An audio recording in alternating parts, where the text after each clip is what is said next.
This is why we can't have junior staff meeting clients, Vincent interrupted, cutting through my presentation. His voice echoed across the sleek conference room, making me freeze mid-sentence. 20 pairs of eyes shifted from my drainage system blueprints to my burning face. Your alternative approach lacks practical experience. The conventional method has worked for decades. I gripped my tablet tighter as Vincent smiled condescendingly. He'd been director for exactly 6 months and seemed determined to squash every innovative idea from anyone below senior level. The client, an older woman from city planning, adjusted her glasses. Actually, I'd like to hear more from. She squinted at my badge, then her eyes widened. Are you related to Edmund Reed, the engineer who revolutionized flood prevention during the coastal disaster? Vincent's smirk vanished as he glanced between us. Yes, I replied quietly. He's my father. Before I continue this story, know that revenge doesn't always come with dramatic confrontations. Sometimes, it's the quiet dismantling of someone's power that brings the most satisfaction. If you've ever been underestimated or pushed aside, you'll understand why I couldn't let this go. Stay with me till the end. My name is Ellery Reed. At 28, I've spent my entire life trying to escape my father's shadow. Edmund Reed isn't just an engineer. He's the engineer who developed systems that saved thousands of lives during the worst flooding disaster in our country's history. His methods revolutionized urban planning worldwide. Growing up as his daughter meant teachers expected brilliance and classmates assumed favoritism with every high grade. I graduated with honors in civil engineering, then made a decision that shocked my family. I applied to Waterstone Engineering under a simplified resume that minimized my academic achievements and made no mention of my father. I wanted to succeed based on merit, not family connections. My father never knew I applied there. One phone call from him would have secured me a senior position. Instead, I started in entry level, working twice as hard as everyone else. For 2 years, I earned modest promotions through dedication and innovation. My immediate supervisor, Terrence, recognized my talents, but everything changed when he transferred and Vincent arrived. Vincent came from a prestigious firm with slick presentations and outdated methodologies. In his first week, he rejected 3 innovative proposals from junior staff, including my water conservation model that could have saved our municipal clients millions annually. His mantra became, "We follow proven protocols. Innovation comes with seniority." The morning of that fateful client meeting, I'd spent hours preparing my alternative drainage approach. The city's aging infrastructure couldn't handle another rainy season without improvements, and the conventional method would mean 3 months of disruptive construction. My solution cut that time in half while improving water dispersal by 30%. Vincent hadn't even looked at my proposal before the meeting began. After the client recognized my name, the atmosphere shifted instantly. Vincent stammered, "Ms. Reed has been a valuable team member, although still developing her expertise. Perhaps we should discuss both approaches." Gwendolyn Archer, the city planning representative, removed her glasses. "I'd very much like to hear Ms. Reed's full proposal. Edmund's daughter working on our project seems quite fortunate." The rest of the meeting transformed. Vincent nodded enthusiastically at my every point, claiming he'd always appreciated my fresh perspective. The same ideas he'd dismissed minutes earlier were suddenly innovative considerations worth exploring. I felt hollow despite winning the room. This wasn't recognition of my work. It was the power of my father's name. Walking back to my desk afterward, my colleague Priya caught up with me. "That was something else," she whispered. "Vincent looked like he swallowed a toad when he realized who your dad is." Priya Nair had joined the firm 3 months before me. Brilliant and understated, she'd developed a revolutionary water filtration system that Vincent had rejected last month without even testing the prototype. We'd become allies in the struggle against his outdated thinking. "I hate that it happened this way," I admitted. 2 years of keeping my background quiet gone in a second. "Maybe it's for the best," Priya suggested. "Now he can't keep dismissing you." "But he'll keep dismissing everyone else," I said, "including you." She shrugged. "I'm used to it. Women of color in engineering. We develop thick skin." That evening, I received an email from Vincent requesting a private meeting the following morning. I spent the night debating whether to mention my father or pretend nothing had changed. Vincent welcomed me with unusual warmth the next day. "Ellery, I've been reviewing your file. Your work has consistently exceeded expectations. I believe you're ready for more responsibility." I kept my expression neutral. Interesting timing for that realization. His smile faltered slightly. "I've always valued your contributions. Perhaps I haven't expressed that clearly." "You expressed yourself very clearly yesterday," I said, "before and after learning who my father is." Vincent leaned back. "Your father's accomplishments are impressive, but that's not why I called this meeting. The city project needs someone with your perspective. I'd like you to lead the drainage system redesign." The opportunity was exactly what I'd worked for, but the circumstances felt wrong. "And if I decline?" His confusion seemed genuine. "Why would you? It's a career advancement." "I want to earn my promotions, not receive them because you're afraid my father might call." Vincent's expression hardened. "That's unfair. Your work merits recognition." It merited recognition yesterday morning too, and Priya's filtration system deserved more than a dismissive rejection. That system had practical implementation issues, he insisted. Issues you never bothered to explore because Priya is just a junior engineer. He sighed heavily. "I understand you're upset about yesterday, but this opportunity—" "I'll accept on one condition," I interrupted. "Priya's filtration system gets a proper evaluation and testing budget." Vincent hesitated, then nodded. "I can arrange that." I left his office with mixed feelings. I'd secured a testing budget for Priya's project, but at what cost? Would my colleagues now see me as someone who leveraged family connections? Over the following weeks, Vincent's behavior shifted dramatically, toward me at least. He invited me to senior meetings, praised my inputs, and repeatedly mentioned how he'd always seen potential in me. Yet his treatment of other junior staff remained unchanged. Ideas were dismissed without proper consideration. Innovation remained the domain of senior engineers. Priya's filtration system received its promised evaluation, but with minimal resources and restrictive parameters. When it inevitably underperformed under those constraints, Vincent smiled sympathetically. "See, this is why experience matters. Good concept, impractical execution." I watched Priya's shoulders slump as months of work was dismissed. That night, I called my father for the first time in weeks. "Dad, how did you handle people who refuse to see the value in new approaches?" Edmund Reed's laugh rumbled through the phone. "You found one of those, did you? Engineering is full of them. People who mistake familiarity for reliability. This director at work, he's stifling everyone, especially the younger engineers. Ah, the old guard. They forget that every proven method was once an untested innovation." He paused. "Does he know you're my daughter?" I hesitated. "He does now. That's part of the problem. He treats me differently, but still dismisses everyone else." "Then you have leverage," my father said simply. "Use it wisely." "I don't want special treatment." "Then don't use it for yourself. Use it for others." His words stayed with me. The next morning, the announcement appeared in our inboxes. The annual Innovation Challenge was opening for submissions. The winning project would receive full funding and implementation support, with significant bonuses for the team involved. This was my opportunity. I approached Priya during lunch. "Let's collaborate on an innovation submission. Your filtration system, paired with my distribution model." Her eyes widened. "Vincent will never approve it." "He won't have to. The judging panel includes the board of directors and external experts. But if we win, he'll be assigned to oversee implementation." I smiled. Exactly. The plan crystallized over the following days. We would create a proposal so technically impressive that the judging panel couldn't ignore it, yet structured in a way that Vincent couldn't possibly understand its core mechanisms. He would be forced to either admit his ignorance or pretend knowledge he didn't possess. We worked evenings and weekends, refining Priya's filtration system and integrating it with my distribution model.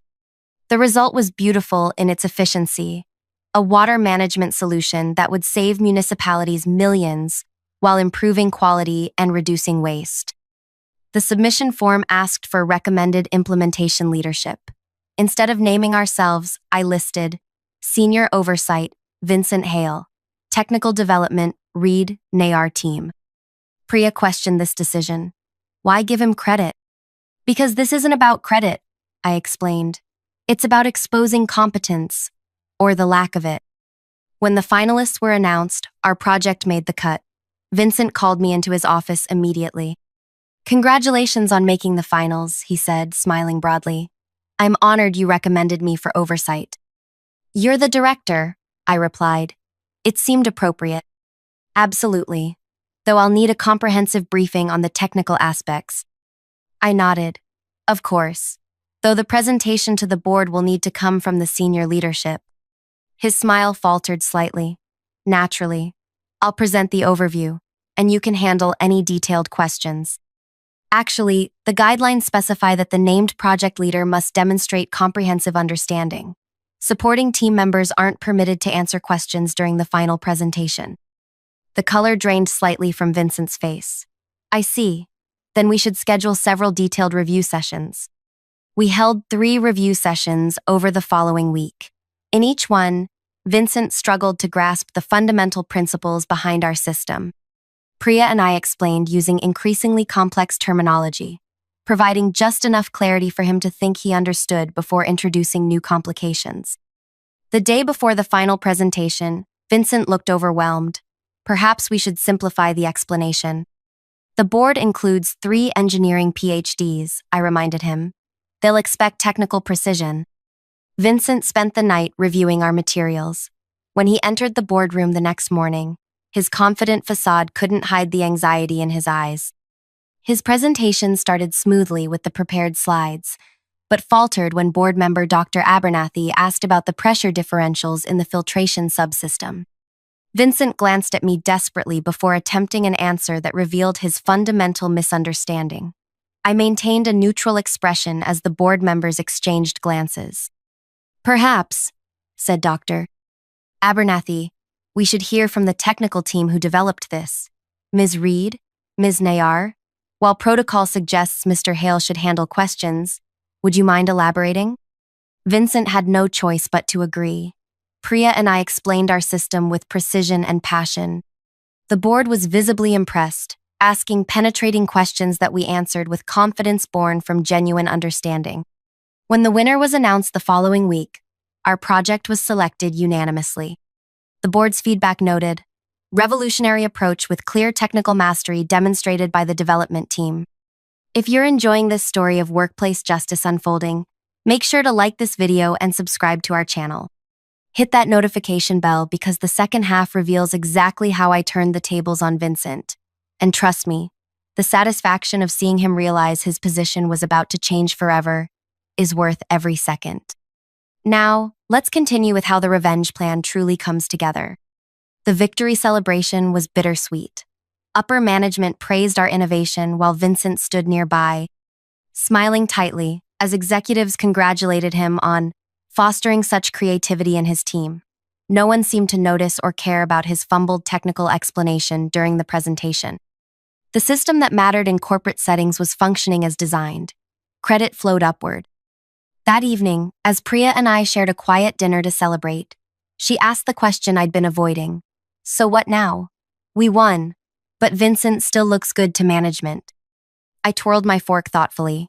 The presentation was just phase 1. Implementation is where things get interesting. The project timeline gave us 6 months to move from prototype to full deployment. Vincent scheduled our first technical review with stakeholders for the following week, clearly intending to establish himself as the project authority from the start. The morning of the review, he called me into his office. I've prepared the presentation slides, he said, turning his monitor to show me. I've simplified the technical aspects to make them more accessible. I reviewed his slides, noting how he'd reduced our complex filtration mechanisms to basic diagrams that missed crucial elements. These simplifications create inaccuracies, I pointed out. The stakeholders need to understand the actual process. Too much technical detail will confuse them, Vincent insisted. 3 of the 5 stakeholders have engineering backgrounds, I countered. They'll notice the inconsistencies immediately. Vincent frowned. Fine, Add whatever technical slides you think necessary, but keep them for the appendix. We'll only refer to them if questions arise.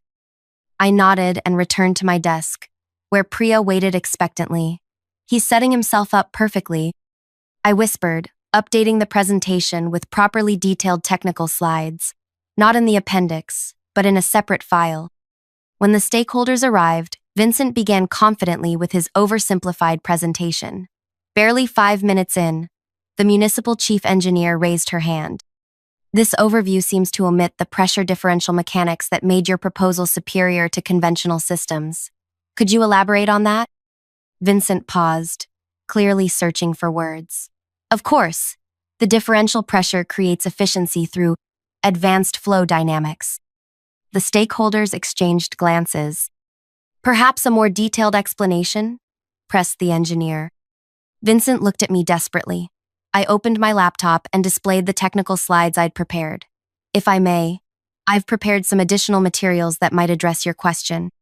For the next 40 minutes, I explained the system's core innovations while Vincent stood awkwardly to the side, occasionally interjecting with generic phrases like exactly as we envisioned, or precisely the advantage we identified.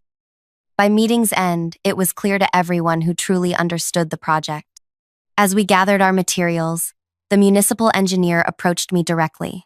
Miss Reed, I'd appreciate it if you could be my direct contact for technical matters going forward. Vincent overheard and quickly inserted himself. All communication should flow through proper channels. As project director, of course, the engineer interrupted smoothly. But for technical questions, I'd prefer speaking with Ms. Reed directly. Efficiency, you understand. This pattern repeated across subsequent meetings. Vincent would begin presentations, struggle with technical questions, and eventually yield the floor to me or Priya. Each time, his authority eroded further while our credibility grew. 3 months into implementation, we faced our first major challenge when groundwater complications threatened to delay construction. Vincent called an emergency team meeting, visibly agitated. This setback could cost us weeks, he announced. We'll need to revert to conventional methods for this section. Priya raised her hand. Actually, our system can adapt to these conditions. The modularity we built into the filtration components allows for reconfiguration. Vincent dismissed her suggestion immediately. That's too experimental. We can't risk further delays. It's not experimental, I countered. It's precisely why our system won the innovation challenge.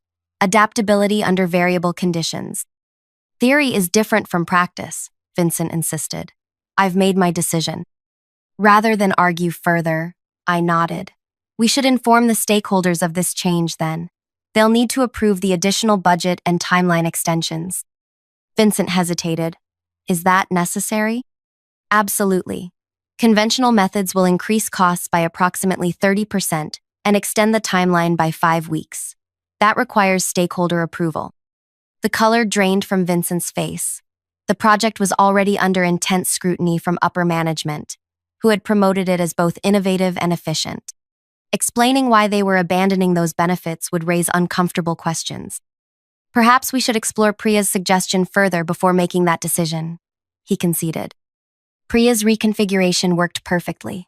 The groundwater issue was resolved without delays, further cementing our technical credibility while highlighting Vincent's knee-jerk conservatism. As the project neared completion, results exceeded expectations. Water quality improved by 40%, while operational costs decreased by 25% compared to projections.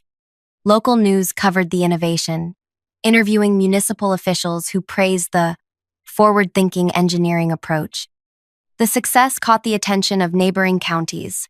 Representatives from 3 municipal authorities requested meetings to discuss implementing similar systems in their regions.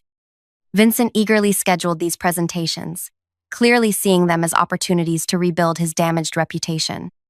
The evening before the first presentation, I received a call from Gwendolyn Archer, our original client. Ellery, I wanted to give you advance notice. The county commissioners were so impressed with your work that they're proposing an expanded regional project. They specifically requested you as project leader. My heart raced. That's unexpected. Not to me, Gwendolyn replied. They recognize who truly understands this system. Your director will be informed tomorrow. I thought you deserved to hear it first. The following morning, Vincent conducted his presentation with renewed confidence, unaware of what was coming. When he finished, the county executive smiled and delivered the news. We're prepared to commit to an expanded implementation across 3 counties, with Ms. Reed designated as project leader. Her technical mastery has impressed all our engineering consultants. Vincent's expression froze. Ms. Reed is certainly talented, but as her director, I would naturally oversee any expanded implementation. The executive shook his head. Our proposal specifically requests Ms. Reed's leadership. It's non-negotiable. Vincent struggled to maintain composure as he agreed to discuss internally and respond to their generous offer. Back at the office, he immediately called me into a private meeting. This situation creates an awkward reporting structure, he began. Perhaps we can propose co-leadership of the expanded project. I kept my expression neutral. The clients seemed to have specific requirements. Requirements can be negotiated, he insisted. I have significantly more management experience. True, I acknowledged, but they're prioritizing technical expertise for this implementation. Before Vincent could respond, his phone rang, a call from the CEO requesting his immediate presence upstairs. He returned an hour later, his expression unreadable. The following morning, the announcement landed in everyone's inbox. The company was creating a new innovation implementation division focused on cutting-edge water management solutions. I was named division head with Priya as deputy director. The expanded county project would be our division's inaugural initiative. Vincent remained director of conventional engineering projects, effectively sidelined from the company's most prestigious and profitable new direction. The announcement included a statement from the CEO. This restructuring allows us to leverage the exceptional technical innovation demonstrated by Ellery Reed and Priya Nayar, while maintaining our commitment to proven methodologies under Vincent Hale's experienced leadership. In corporate speak, Vincent had been demoted without changing his title. His path to further advancement had effectively vanished while our careers accelerated dramatically. Our new division received double the resources of standard departments. We hired 8 new engineers, all selected for their creative thinking and collaborative approaches. Our office space was relocated to the newly renovated East Wing, with state-of-the-art facilities and direct access to the research laboratory. 3 months into our division's existence, I received an unexpected email from Vincent requesting a meeting. He arrived at my office looking noticeably different, the designer suits replaced by more modest attire, his confident stride now measured and cautious. "Thank you for seeing me," he began, taking the visitor's chair across from my desk, the same desk where he had once sat while I stood before him as a junior engineer. "Of course, how can I help?" Vincent cleared his throat. "I've been following your division's progress. The innovations you're implementing are impressive. I've been considering my own career trajectory and feel I could contribute more effectively in a forward-looking environment." I raised an eyebrow, waiting. "I'd like to request a transfer to your division," he finally said. "I believe my experience could complement your technical expertise." The moment crystallized everything I'd worked toward. Vincent Hale, who had dismissed and belittled junior staff for months, was now requesting to work under my supervision. The man who had deemed me unqualified to speak in client meetings now needed my approval for his career advancement. "Interesting," I said, echoing his own dismissive tone from countless meetings. "What specific contributions do you envision making?" Vincent shifted uncomfortably. "My project management experience could help streamline implementation processes. We've actually developed new implementation protocols that have reduced deployment time by 40% compared to conventional methods," I replied, "but I appreciate your interest." Hope and desperation mingled in his expression. We both knew his current position had become a career dead end. The company's focus had shifted toward innovation, leaving his department with decreasing resources and visibility. I could have rejected his request. Part of me wanted him to experience the same dismissal he had so casually inflicted on others. But revenge wasn't my goal. Transformation was. "I'll consider your request," I said finally. "But I should be transparent. Our division operates differently. Ideas are evaluated on merit, not seniority. Everyone participates in innovation development, regardless of position. Could you adapt to that environment? Absolutely, Vincent replied too quickly. I've always valued fresh perspectives. I nodded, not bothering to challenge his revisionist history. I'll discuss this with my team and let you know our decision. That evening, I met with Priya to discuss Vincent's request. You're not seriously considering it? She asked incredulously. I am, but not for the reasons he thinks. I explained. Having him work under our system, seeing daily how successful collaborative innovation can be, that's a more effective lesson than rejection. Priya considered this. And where exactly would he fit? I smiled. I think the water filtration optimization team could use another member, under your direct supervision. Priya's eyes widened as she understood. You want him to report to me? The same person whose filtration system he dismissed without testing? Exactly. But only if you're comfortable with it. A slow smile spread across her face. I think I could manage that assignment. 1 week later, Vincent received notification of his accepted transfer. As a senior project coordinator reporting directly to Deputy Director Priya Nayar, focusing on filtration system optimization. His first day in our division, I watched him navigate our collaborative workspace. Gone was his private office with its closed door and hierarchical trappings. Here, even I worked at a desk in the open floor plan, separated from others only by glass partitions that maintained visibility and accessibility. During his orientation, Vincent learned our division's operating principles. Ideas were submitted anonymously for initial evaluation to prevent bias. Feedback was constructive and specific. Implementation teams included members from all experience levels, and most importantly, credit was shared accurately among contributors. Over the following weeks, I observed his gradual transformation. Initially, he attempted to dominate discussions with appeals to experience rather than evidence. When this approach failed to gain traction, he began listening more and speaking less. Priya's leadership style, supportive but uncompromising on technical rigor, left him no choice but to adapt. 3 months into his new role, Vincent contributed his first valuable insight to a distribution challenge. The team incorporated his suggestion, with proper attribution. At the subsequent division meeting, Priya highlighted his contribution alongside others. The genuine recognition for actual merit seemed to affect him deeply. One evening, as most staff had departed, I noticed Vincent working late, helping a newly hired engineer troubleshoot a simulation problem. Their heads bent together over the computer, hierarchy forgotten in the collaborative process.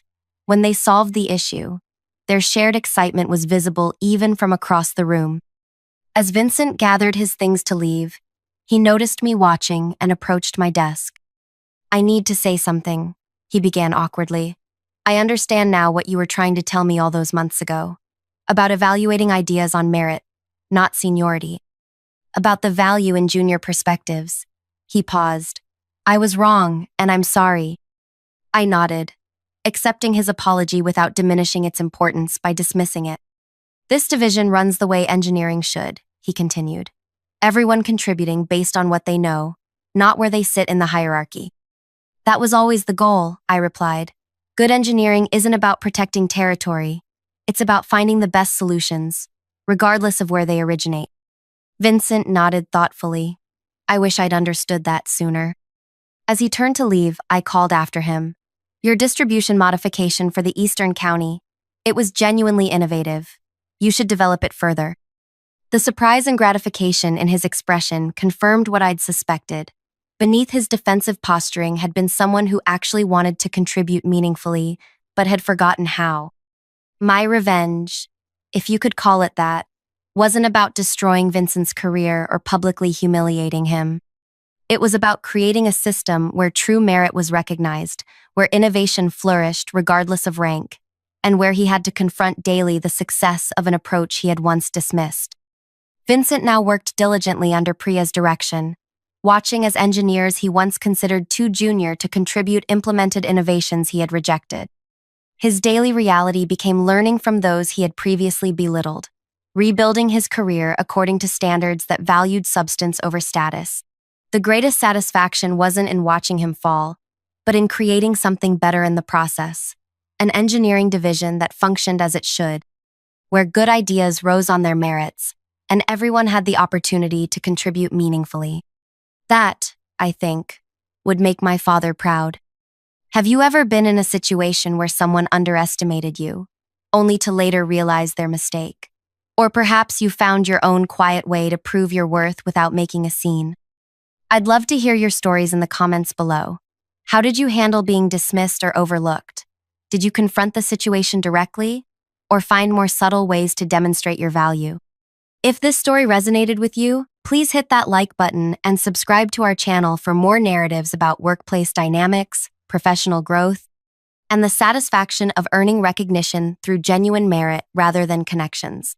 Share this video with someone who might need to hear that sometimes the best revenge isn't loud confrontation. It's building something better and watching others adapt to your standards instead of compromising yours. Remember, true power isn't about titles or positions. It's about creating systems where everyone can contribute their best work. Thanks for listening to my story, and I'll see you in the next video.